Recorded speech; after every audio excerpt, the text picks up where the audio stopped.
Kakinada ITL కళాశాల నుంచి Samalkot road మీదుగా ప్రతాప్ నగర్ వద్ద ఉన్న కాకినాడ నగర ముఖద్వారం వరకు ఇటీవల చేపట్టిన పరిసరాల పరిశుభ్రత సుందరీకరణ పనులను Kakinada municipal corporation NVV Satyanarayana క్షేత్రస్థాయిలో పరిశీలించారు.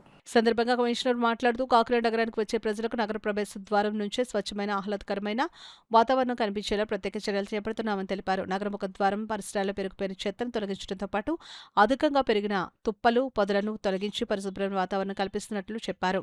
పరిశీలన సందర్భంగా నగర ముఖద్వారం వద్ద పెరిగిన తుప్పలను కమిషనర్ స్వయంగా దగ్గరుండి తొలగింపు చేశారు. పరిసరాలు ఎల్లప్పుడూ శుభ్రంగా ఉండేలా అధికారులు నిరంతరం పర్యవేక్షించాలని, పరిశుభ్రత పనులు ఎలాంటి నిర్లక్ష్యం ఉండకూడదని సంబంధిత సిబ్బందికి సూచించారు. కార్యక్రమంలో హెల్త్ ఆఫీసర్ డాక్టర్ పృథ్వీచరణ్, ఉద్యానవన శాఖ AD Srinivasarao, sanitation supervisor Rambabu, electrical EE అర్జున్తో పాటు మున్సిపల్ సిబ్బంది పాల్గొన్నారు.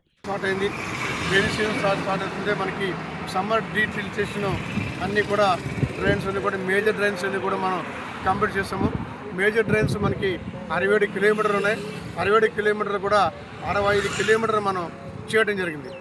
ఇంకా మీడియం డ్రైన్స్ చూసినట్టయితే మనకి 87 కిలోమీటర్ల వరకు వచ్చింది. 87 కిలోమీటర్లు కూడా మనకి 70 కిలోమీటర్ల వరకు మనకు చేసేస్తాము. వితిన్ షార్ట్ పీరియడ్ యాక్చువల్గా నిన్నటితో అయిపోవాలి. వితిన్ 2-3 డేస్లో అది కూడా మనం కంప్లీట్ చేసేస్తాం.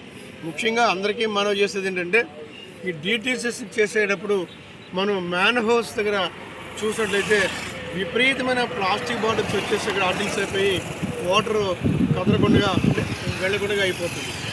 దానివల్ల మీ అందరికీ చెప్పేది ఏంటంటే, పదే చెప్తున్నాము, ప్లాస్టిక్ బాటిల్ వేసి మేము డస్ట్బిన్ పెడతాం. అక్కడ ఏంటి బాబు అంటే తాగేసి వాటరు ఆ డస్ట్బిన్లో కాకుండా కాలంలో వేసేస్తున్నారు.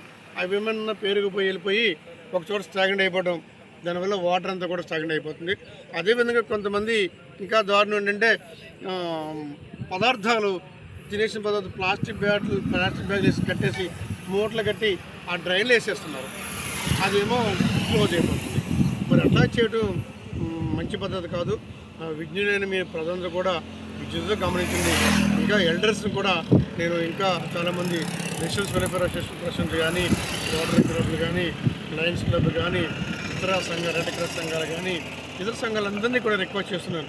వాలంటరీగా చాలామంది కూడా వేస్తున్న వాళ్ళు కొంచెం కాషస్ ఇచ్చి ఆపించవలసిందిగా మీ అందరిని రిక్వెస్ట్ చేస్తున్నాను.